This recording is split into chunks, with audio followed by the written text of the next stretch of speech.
Even Vincent Benet. Georgina? I have fallen in love with American names. The sharp names that never get fat, the snakeskin titles of mining claims, the plumed war bonnet of Medicine Hat, Tucson, and Deadwood, and Lost Mule Flat. So, That's great. How about Toadstool? and he goes on, but a rawhide quirt from Santa Cruz and give me a bottle of Boston tea. I'm tired of loving a foreign muse. That's wonderful. That's why I grew up in Honey Bend. Oh, I can everybody see this now that I've got the screen shared?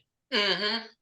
Okay, so what I'm going to do is give you a little bit of history, so you can say that I taught you something, but more specifically, because Westerns is a genre, let me back up. You cannot have Westerns without the history of the American West. So if we're going to understand the Western, we have to know a little bit about history.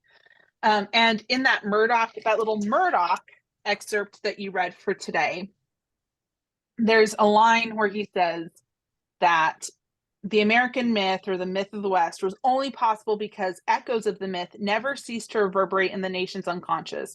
For each new set of problems tested the American dream, and the dream was shored up in the myth. So what he's essentially saying is what it means to be American and the American myth are inextricably tied to the West. So all of these things go together. So we did this, right? When we think of the American West or Western, right, it's really the story of a frontier. And so frontiers can be split into two categories. There's a real frontier, physical frontier that you can touch, and then there's an ideological or a symbolic frontier. So for the US, our physical frontier, right, becomes the Western territories as the US starts to move west on the North American continent. So if you guys, I know Georgina, you do a lot of stuff with crystal bridges. For the rest of you, whenever you get to go next, Crystal Bridges has a really robust collection of Hudson River School painters, and they painted many, many images of this beautiful, untouched Western frontier. So this is Thomas Cole, but the Hudson River School is big. Moran, all of them. You can go see some of their stuff. I think that's pretty cool. But this quote from Robert Hine and John Farragher kind of sums up the frontier in a nice little nugget. They say the history of the American frontier is a tale of conquest, but it's also one of survival, persistence, and the merging of peoples and cultures that gave birth and continuing life to America. So just keep this in mind, right? And the fact that Robert Hine and Farragher talk about it as a tale is important too, because the frontier, as it stops being a place, right? Because obviously we make it to California. Spoiler alert, we get California, we get all the way there.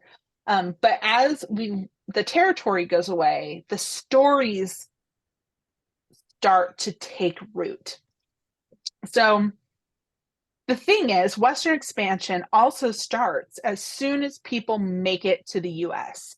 So as soon as settlers make it onto US territory, they start moving west. And at first, it's just small groups of people, like solo men, small nuclear families.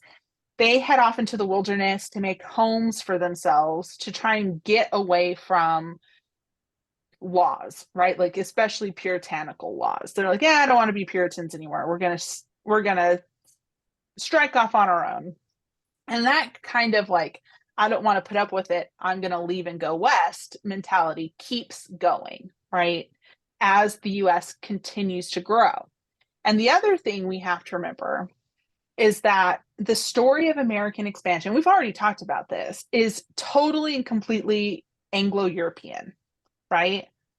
we tell it from the perspective of specifically like white American men who conquer the West, the Western United States. But there were a lot of other people involved too. There were slaves, black slaves, up until the Civil War. There were also black cowboys. There's a really wonderful book about black cowboys that came out a few years ago that's great. A lot of the territory before the US got a hold of it was owned by France or Spain or Mexico, right? So there were other Europeans and Central Americans in the territory as well. And there were also compulsory immigrants, Chinese slaves, effectively, who were shipped in to build the railroad. So we think of it as, cowboys going out and rootin' tootin' shooting, but that is one perspective, right? Although that is the dominant perspective of frontier expansion. So just to kind of give you an idea, and you guys feel free to stop me anytime. I cannot see you, so you can just unmute yourself and be like, Ashley, be quiet, I have something to say. But again, we are moving along. So many historians mark 1607 as the beginning of the movement west, right? Just like I said, as soon as England settles Virginia, off we go. But the French, the Spanish were also in the West doing their own occupation as well. So there were a bunch of French explorers that went into the middle of the US and up into the Pacific Northwest, but we're not talking about them. They did exist, but for our purposes, we're focused on American expansion. And American expansion really starts with the Louisiana Purchase of 1803. Cannot stress enough how important the Louisiana Purchase is to American history, right? So the Louisiana Purchase was orchestrated between Thomas Jefferson and Napoleon Bonaparte. And basically, a little bit complicated, but Napoleon at this point is trying to establish France as basically the leading global empire. And to do so, he is saber rattling with Britain and putting a lot of pressure on Spain. So France gets this whole territory in the middle of the US from Spain after basically threatening them with violence. But unfortunately, Napoleon has taken a bigger bite than he can chew and ends up being kind of unable to financially support the Louisiana Purchase. He thought he was going to do it with money from sugar plantations. There's a whole uprising and he loses that. Looks like he's going to go to war with Britain, right? That is in the cards. So he's ready to offload land. In the meantime, the US is this would be freaking great. And we would love to have this. But they are trying to play it cool. So when Napoleon's yeah, I'm willing to sell, the US talks amongst itself and they're okay, we think we can afford to buy basically Louisiana, right? The New Orleans and the surrounding territory for $10 million.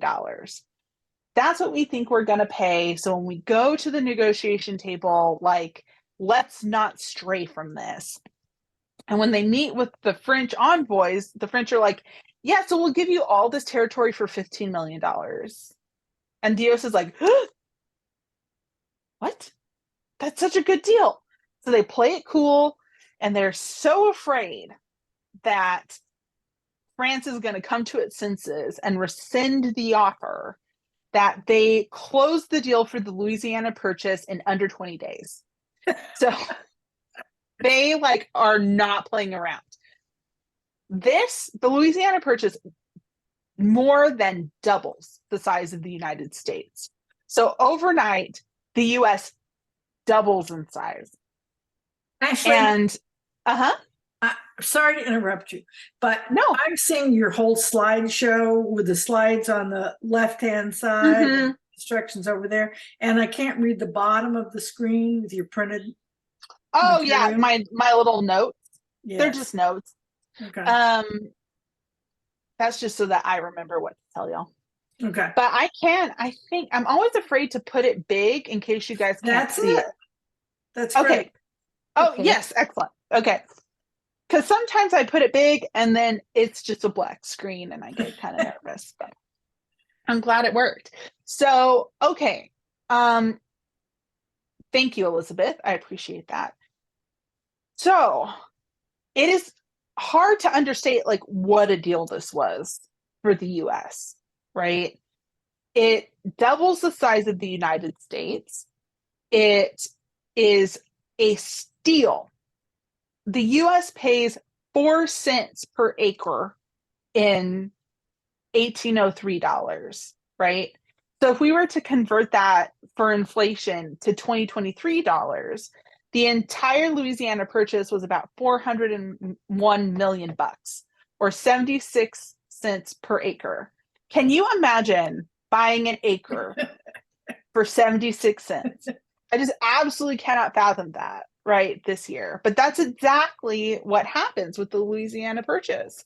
And so anyway, just to put that in perspective for everyone about how cheap this is. Like I literally cannot get over how cheap the Louisiana purchase was. The budget for Star Wars: The Force Awakens, which came out in like 2015, was $447 million. So one movie cost more than the Louisiana purchase, right? Razorback Stadium cost $114 million to build. You could buy, for what it would cost you to build 4 Razorback stadiums, you could have 4 stadiums, or you could have literally a third of the United States. Like the Louisiana purchase goes down in history as like one of the dumbest business deals that you can possibly imagine on France's end, and one of the most astute decisions that the US government has ever made. But what that essentially does, right, is it opens up the Western United States and it starts the movement west, right? So the American West really begins as a concept in 1803 with the Louisiana Purchase. But the US moves really quickly to claiming all the land between oceans, right, between the Pacific and the Atlantic. And this is in part because the Lewis and Clark expedition, the overland expedition, proves that there's no waterway that connects coast to coast. So basically, before the West was opened, American scientists were like, we think there might be a river that could get us from the East Coast to the West Coast, right? And if that's the case, you could ship goods back and forth, right? You don't have to worry about gaining territory quite as much.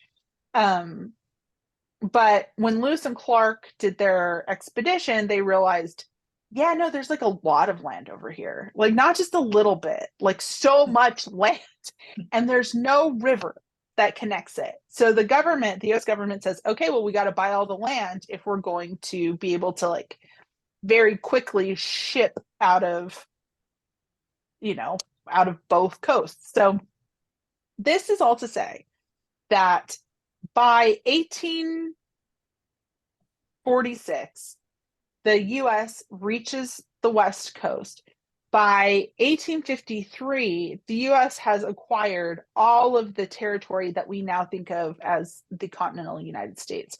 So basically, in 50 years, the US goes from a third of its size to the size that we have today. That is a massive amount of expansion. And the problem is when you grow that fast, and historians know this, so Georgina, you know this for sure, you have to figure out a way to hold all that territory, right? You can't just like own the land and let it sit there vacant. In the 19th century, imperialism was at its peak. All of these big empires, England, France, Portugal, Mexico, are waiting to like snap up as much land and resources as they can get. Because the more land you have and the more resources you have, the more power you have in a global economy. So the US government is like, oh my God, we got to figure out, we bought all this land now, we got to figure out how to hold it. And all these people dislike us, and what are we going to do? So the US starts to incentivize movement west. And some of this is done deliberately, but some of it is done accidentally. So, for example, like one of the second big waves of migration out west happens because of the Depression, right? The Great Depression hits, well, that was probably the third wave. When the Great Depression hits, people are like, man, I gotta go out west, right? That's gonna hold more potential for me. And so this is all to say that economic pressures tend to move people west as well, but so does manifest destiny. So we'll talk about this a little bit more in a second. Manifest destiny was basically the United States government kind of manufacturing and selling this vision to the American people that it was their God-given right to go out into the new territories. Because once Americans settled all this empty territory, it would become a lot harder for an invading force to walk in and just take it, right? All of a sudden they've got to fight, settlers, and the US has infrastructure in place to protect the land, right? Including but not limited to, eventually railroads, but before this, commuter trails. And so Manifest Destiny also kind of uncaps the migration movement west, I guess you can say. It fuels it and makes people feel like it is their right to have everything between the coasts. And there are a couple of big moments in the American West that are worth talking about. The first is the California Gold Rush, right, between 1848 and 1855. That brought about 300,000 49ers to California to pan for gold. And so in 1848, gold is found in Sutter's Mill in California. News gets out, right? And at this point, a lot of the land wasn't owned. It was public land. And so people could just go out and pan for gold, and they thought they were going to strike it rich, right? And so just to give you an idea of how many people, 3,000 people were at the time, the population of San Francisco before the gold rush was 2,000 people. Can you even imagine San Francisco with 2,000 whole people in it? I certainly can't. By the onset of the gold rush, within a couple of years into the gold rush, San Francisco grew from 200 people to 36,000 people. That is astronomical growth. To put that into perspective, it took London about, I want to say, 20 years to double in size during the Industrial Revolution. So people were just flooding California at this point.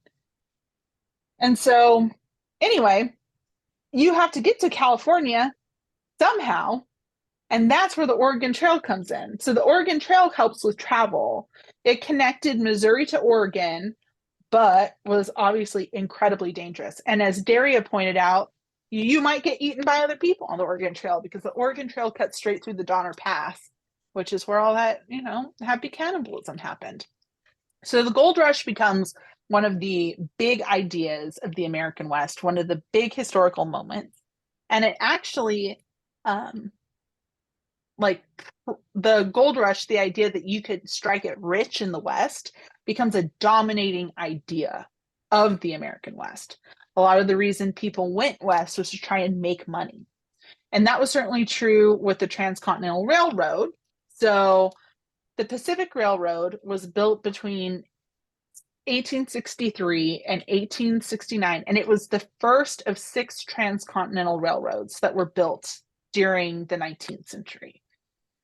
And essentially what the railroad did is it allowed the economy of the West to start to flourish, because all of a sudden it was a lot easier to get resources out of the West, right? Like all this gold, wood, meat, fur, all of that could be shipped back east and sold at a higher price much faster. And then the West could get the resources it needed in order to develop. So essentially, this brought the Western states into the Union, right? They weren't just empty territories now. And, it just made shipping goods a lot faster and allowed for more effective trade. And of course, this comes at immense human cost, right? Especially for the Chinese slaves that built the railroad itself. But Transcontinental Railroad, huge moment in American West history. And of course, the land run of 1889. So with the Homestead Act of Actually, yeah. just one thing, that is, not only did the railroad provide easy resource movement, but it provided people movement. Sure did. And it let the West get settled significantly faster, because you could just zip on over to the coast and jump off a train along the way. And before you knew it, that's a good point, Jesse. So the frontier was defined as, I think it's like 2 people per acre or something like that. I have to go back and look it up, but there's like a definition of how populated something has to be considered a frontier. And so essentially, the more people that flood these open spaces and the more civilized it becomes, the less frontier-like it is. And that is a big deal when you think about when we talk about the frontier as myth. So the last thing I wanted to point out was the land run of 1889. So the Homestead Act of 1862 allowed settlers to claim 160 acres for free, as long as the settler lived on the land and improved it. And if they did, then they would receive the title to the land after 5 years. So the people who participated in the land run in 1889 were specifically settling the 2 million acres of land that had originally belonged to the Indians as part of a treaty that the U.S. had signed with the tribes to try and preserve some Native American land in what is now Oklahoma. So the U.S. says, yeah, just kidding. We're going to open this up for settlement. And so this creates a run on the Oklahoma Territory, which at the time was the largest parcel of public land still available in the United States, for settlement anyway. So the people who participated in the land run were known as boomers and sooners, right? Just like the University of Oklahoma adopts. And this marks, the land run becomes one of the important components of the American myth. This idea that anyone who had moxie and grit could get land, make it theirs, and start their own life, right? But like all things, all good things, they must come to an end. The end of the frontier happens after the 1890 census. So the 1890 census showed that there was no clear line of advancing settlement. So we had kind of the Louisiana Purchase in 1803. Then we had the annexation of Texas, right? Then we brought in the Oregon Territory. So there were these lines where, it was on a map. It was like, here's the US and here's not the US. And even after the US claimed all that territory, people could only move so fast. So there was a pretty clear line of advancement, right? People settled, then they moved out a little bit, then they settled more. It was like a wave. But by 1890, the census showed that there wasn't a line of like civilization versus the big, wide, empty West or the big, wide, empty frontier. So the census declared the frontier closed, right? Frederick Jackson Turner takes this idea and creates the frontier thesis. And in the frontier thesis, he basically says the frontier is dead. There's no more frontier in the United States. And he basically laments the closing of the greatest period of American history to date, right? And so he writes, now, 4 centuries from the discovery of America, at the end of 100 years of life under the Constitution, the frontier has gone, and with its going has closed the first period of American history. That's very emotionally intense, right? It's like, oh, the first period of American history is over. The frontier is gone. But the US wasn't ready to let go of frontier ideology. And that's because the frontier gave Americans an identity, right? Of as an independent, ingenious people who can pull themselves up by their bootstraps and with enough moxie make anything of themselves that they could possibly want. And so instead of letting the end of the physical frontier mark a huge change in American values, all of a sudden the frontier becomes ideological, right? It shifts from being a real place to, for lack of a better term, a state of mind, right? Or a set of ideas that can be read onto anywhere and anything. Questions so far? I know I'm moving super fast, but I don't want to have to do this next period, so we can just talk next period. Everybody feel good so far? Good. All right. And that brings me to this painting. This painting is called American Progress by John Gast, painted in 1872. So basically 20 years before the frontier was officially declared dead. And the painting is supposed to symbolize American progress. So I ask you, what are some things that jump out at you? What are some of the first things you notice about this painting? No wrong answers. Yeah, I don't see anybody there opposing this movement. No. And there's no, as far as I can tell, there's no acceptance of the idea that there were people there to object to it. No, there's no objection. In the bottom, kind of like, oh, you can't see my pointer, but on the left-hand side of the photo, there's a couple of Native Americans. They're very hard to make out because it's really dark, but they're running toward the left side of the picture or the painting. But nobody is standing up. You know, there's no violence that we're seeing here, right? There's The no buffalo are running too. But you've got all sorts of transportation. You have agriculture, you have hunters and miners all moving west and pushing the Indians and the buffalo in front of them. Yep. Yeah, even the railroad back there. Railroads in the 3 back. of them. And you know this picture would not be allowed in Florida schools. No, That's right. It's pornographic. Well, it wouldn't be allowed in Arkansas schools, according to little old Sarah. Oh, Sarah. Oh, I mean, it's it interesting. makes me glad that I'm not teaching these days, but go on, Jane. It's interesting to me today that the big figure is a woman. Reminds me Columbia. of the house.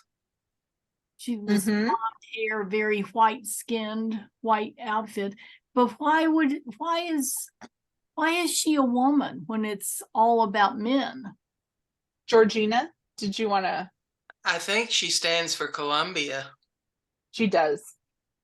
So what's the book she No, has in her arms? Is it the Bible? It's the Bible. Okay. She represents in this photo manifest destiny, or like the divine right of people to move west, right? It's also very interesting that everybody in the photo is moving from east to west as well, right? So in American Progress, even the movement in the painting is happening right to left. What's the or black east. cloud? Oh, that's interesting. What do you guys think the black cloud is? There are no wrong answers to this. There's like no definitive thing that it is. It almost looks like fire. It does kind of look like fire. I Yeah, would say like it's a something's on dark fire. unknown. Yeah, Penny, I think you can absolutely read the darker side of the painting as the unknown. Like it's not clear that black, the clouds or the smoke or whatever it is obscures. You can't see what's on the other side of it. It could be anything. It could be a hill full of gold, or it could be, something that wants to kill you. You just have to see I if it's see brave it. enough. Ashley, I Just- see it. I see it. Manifest destiny is bringing light into the darkness. Right? Yes, I think that's right. I was looking at it just the Yeah, other very way. good. Manifest destiny was destroying the world. I Well, think you can read it both ways, though, right? Like, I think you can see it as something that's bringing light and goodness. But if you see it from the perspective of, say, the Native Americans that are running away, and if you were to see this up close, you can kind of see their faces, like they look scared and they have their hands kind of up, right? They are not happy with the process. They're not joining the wagon trains. It's not like the first Thanksgiving where everybody's shaking hands and joining forces, right? These people are being displaced. And in the front, you can barely see it, but in the very bottom right corner, there's like a wolf with its teeth bared. It's basically, it looks like a dog with its teeth like growling at Manifest Destiny. So I think the painting is supposed to offer both interpretations. Georgina? Well, there's also the cloud is up over the mountains where the Oregon Territory is, and we were going on with the British over 64-40 or fight. Yep. Right. There's a boundary dispute going on up there too. And that boundary dispute means that like it is much more difficult to settle. So I think we can absolutely see the cloud as that as well. One of the other things I want to point out is how, as you move from left to right, the technology goes from primitive to advanced. So you see like wagon trains, right? And these sort of like the pickaxe 49er guys on a horse. And then you have the stagecoach, right? Which is a better, faster mode of transportation. And then you have trains coming in behind them, right? So it really looks like progress coming in behind the first wave of settlers, right? And can you guys see what Columbia has in her hand? Yeah, what is that? Wire? Barbed wire? It's telegraph wire. Telegraph line. It's telegraph. So she's bringing with her communication and connection, right? We're supposed to see. Isn't that fascinating? And so telegraph poles behind her. Yeah. They're telegraph poles. I'll send this picture in an email too, so you guys can see it a little better on your screen and see all the little details. But there's amazing things to see, like but right underneath the wagon that's kind of in the center of the screen, you see these little white dots. If you were to get real close to the painting, those are buffalo bones, right? And if you guys there's a very famous photograph that is about the eradication of the buffalo. And it's basically these guys with guns standing in front of a pile of buffalo bones. I mean, that's 20, 30 feet high. It's a very famous photograph. And so this is sort of echoing that. So that goes back to Elizabeth, right? And Elizabeth's perspective of this being a painting that could be interpreted as the positive nature of progress. But John Gast is also showing, at least to some extent, the consequences of that as well. I mean, maybe the consequences don't outweigh the benefit, but you're definitely seeing at least a couple of nods to that, which I think is interesting as well. So that painting kind of embodies the idea of manifest destiny. So manifest destiny was first coined in the 1840s, and it was the belief that Americans' mission in life was to expand American ideas and democracy throughout the continent. And manifest destiny emphasized that American exceptionalism, the idea that the American way was better than any other way. No other ways need apply. Only Americanism, right? It emphasized extending the quote unquote boundaries of freedom, right? Under the American Constitution, everyone had or I guess it's the Bill of Rights, the right to life, liberty, and the pursuit of justice. People were free to make of themselves what they will. And so manifest destiny was basically America's mandate to spread that freedom to the world. Are there any problems with this idea?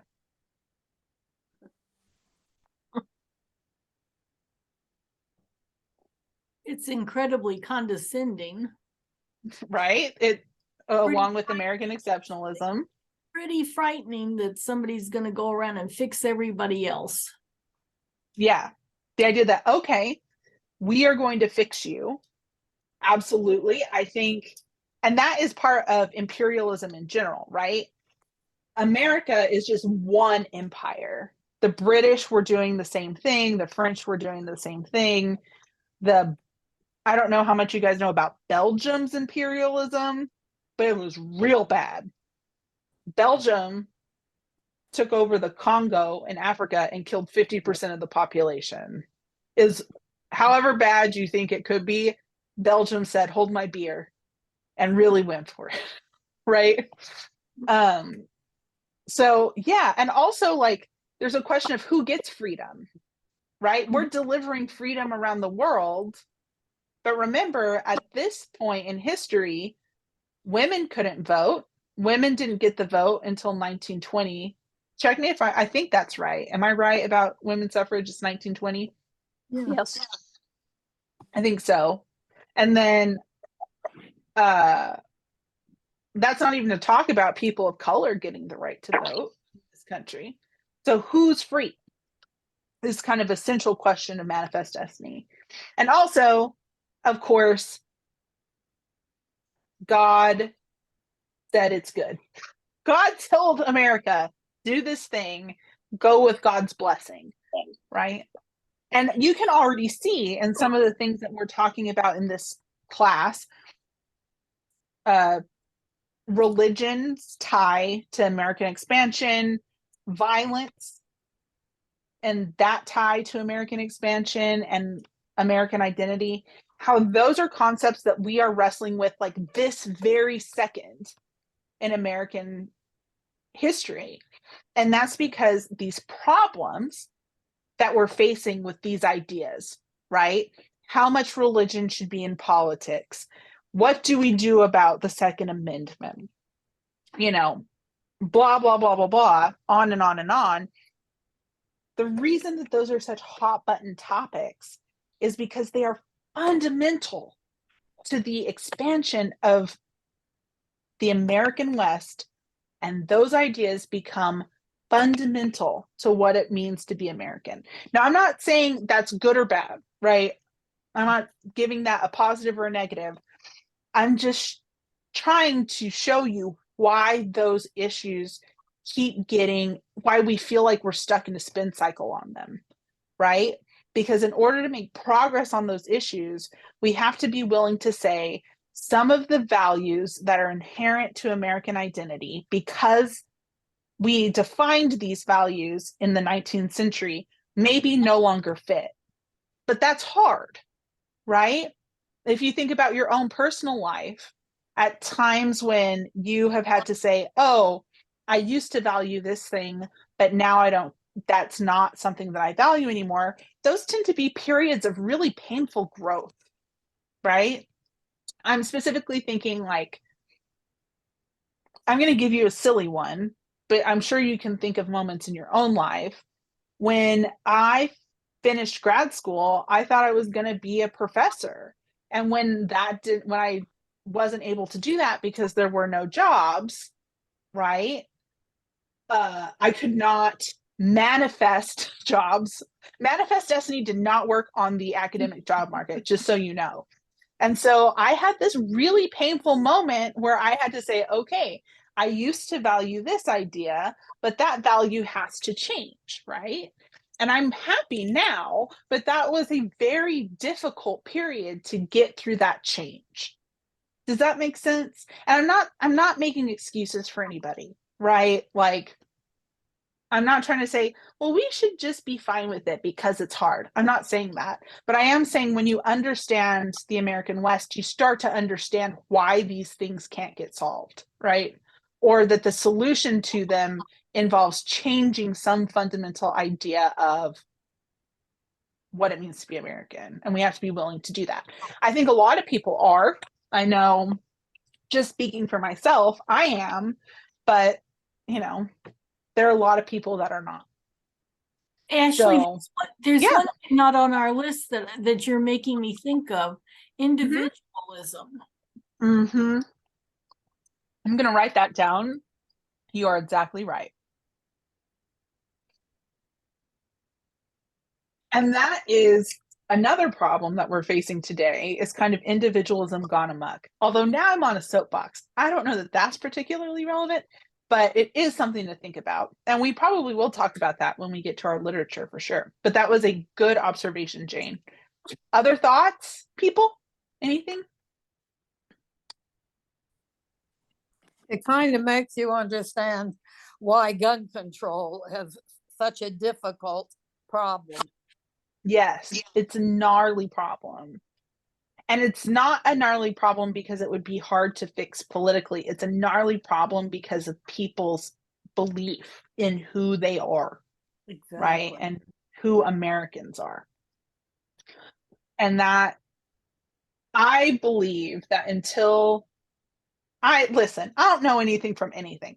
I got a PhD in English, which already makes my decision making suspect, right? So take that with a grain of salt. But until we tackle the ideology, until we start thinking about identity, we're not going to solve it, because you can't just walk up to somebody and say, this is part of who you think you are. You just got to get rid of it. I mean, in order to get people on board, we're going to have to approach it, I think, from a different perspective, even though I'm ready to yeet every gun into the sun. So, I'm a hypocrite, I guess. But anyway, yes, but you are absolutely right. It does shine a light, or it gives a fresh perspective on why it's such a challenging issue, even though the solution is so straightforward, right? So gnarly. And I'm saying this as someone who owns guns, right? Shocking, I know. But like, I have my grandpa's guns after he died. But, it's so weird. It's a weird situation. But it also explains issues around religion. It explains issues around healthcare, right? This idea that it's an individual's problem, not a social problem. Like, individuals are supposed to take care of themselves in the West, right? That's the whole idea, is your problems are your problems. And when something great happens to you, you don't have to share it with anybody. And so that fuels a lot of the healthcare debate, right? This sense of individualism. So anyway, this is all to say, I kind of feel like, and again, take this with a grain of salt, this is just my opinion, but I think when you understand the 19th century, it gives you a key to understanding a lot of how we got to where we are today as a country, in good ways, in amazing ways, and in bad ways, right? Both sides of the coin. Well, yeah, go ahead, Jesse. Sorry. Well, we went from an agrarian society where you could make your own destiny. All you had to have was a few acres, and you could grow your own food and raise your own food and survive. And then we had the Industrial Revolution, And once Yep. the steam engine was built and all the things that followed that, then it was not possible anymore for an individual to survive as a quote rugged individual. Mhm. And we've not dealt with that. And that's Yeah. the problem that we're facing today, that people face the conflict of, on the one hand, they're supposed to be able to take care of themselves, but on the other hand, they are up against a system that's based on manufacturing and capital, the whole capitalist system, which Mhm. does not take care of the individual. Yeah. And it's become statistically much harder for someone who is not born in the middle class to make it to the middle class, right? It's harder now than at any time in American history. And that's part of it too, right? Like if social movement, and of course, social movement is a little bit of a myth anyway, right? Like even in the West, you had to get lucky in a lot of ways. But when social movement isn't a myth and America is built on or when social movement becomes really hard, and part of what it means to be American is being able to make anything of yourself that you want, no matter the color of your skin, how much money you're born into, blah, blah, blah, blah, blah. Well, these two things you can't see me, these two things start to rub up against each other, right? And that friction is what causes a lot of conflict, and we don't know what to do with it. I think you're exactly right, Jesse. Ashley, Yeah. Horatio Alger, who Mhm. it's a great story of rising from the bottom up, wasn't it actually just that he met a rich guy who gave him a lot of money? I seem to remember that, yes. that it was like, well, I mean, even the people that we think about today, like Elon Musk, Elon's dad made all his money in apartheid South Africa owning an emerald mine. Like, he's not, anyway, sorry. This is all to say that, like, even a lot of the sob stories that we have today, when you dig under the surface, there's some amount of privilege there. And that's not to say that every story is fake. I'm not saying that, right? Like, absolutely not. But it is undeniable that it is harder to be a self-made man today than at any other point in history. And that is something worth thinking about, especially as we get to the weird Western that confronts more of these types of ideas. And so we're going to end here. The last thing I want to mention is just that as the literal frontier closed, right, as there was no more land and the land was occupied and the big empty spaces of the West were gone, the ideas and the values of the frontier live on, right? Because they are part of what it means to be American. The idea of progress, right? America is all about making progress all the time. It's about opportunity, right? The idea is people in America have tons of opportunity to make of themselves what they will, right? Innovation, that we're a country that sees problems and overcomes them, even if those challenges are difficult. The idea of American exceptionalism, that America is the best, America number one, woohoo, right? And I'm being a little facetious there as someone who loves the Olympics and will chant USA for like weeks on end. Like, I am part of this, but the idea that America is number one. And of course, this concept of freedom, that in the US, you are free to be who you want to be at any point. So I'm going to stop sharing here. Well, did I stop sharing? Yes. Yes, you're back. Awesome. Yeah, do that. I'm back. There she is. So we have about 5 minutes left. Does anybody have any thoughts that they want to share? I will just want to remind you, I think Georgina was who said it at first. I think we don't have a syllabus. I did get one. Okay, I think I forgot to opened. attach it to the first email, so I resent it. Oh, okay. I haven't looked since. Mm-hmm. I Yeah, resent I it, but did see it. I will send, that's on me. I will send a follow-up for you. So for And Ashley, tomorrow, yes. could you say, I didn't get it. I don't know if I'm registered for the class or not, but could you send me the stuff? Yeah, absolutely. I'll just forward it to you right now, Elizabeth. Thank you. So for next class, all we've got are 2 short stories. The Horror from the Mound is available for free on Project Gutenberg, so you'll be able to read that online. What I assume you shall assume is a chapter in an ebook, which is available in our class folder, but I will attach it too. Like I'll resend an email with attachments for you so you can access it quickly. And then the first 4 chapters of Adventures of Buffalo Bill from Boyhood to Manhood, this is also available online.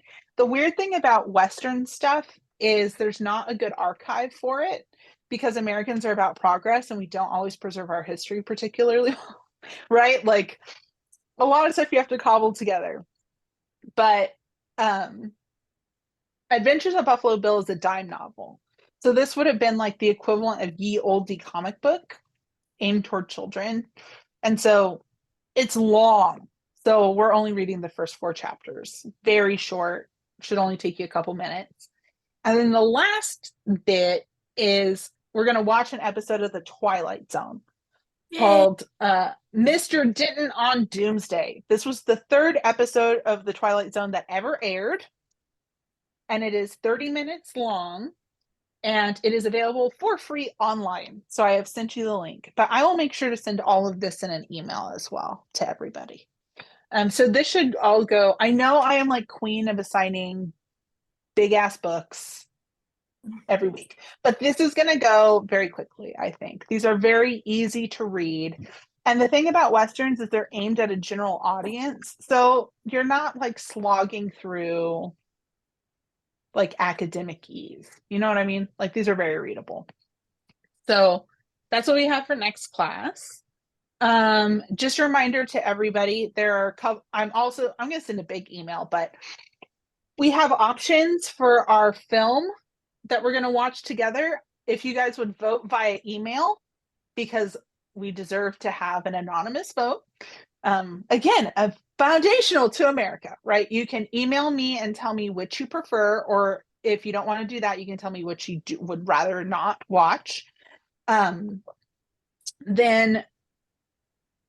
also remember that we are going to have an optional chili get together on May 31st at the OLLI office from 1 to 3.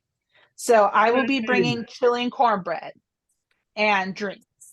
So we can all get together. It is optional. You do not have to come. We will not be covering like class material. I mean, we'll probably be talking about it, but you won't be missing anything.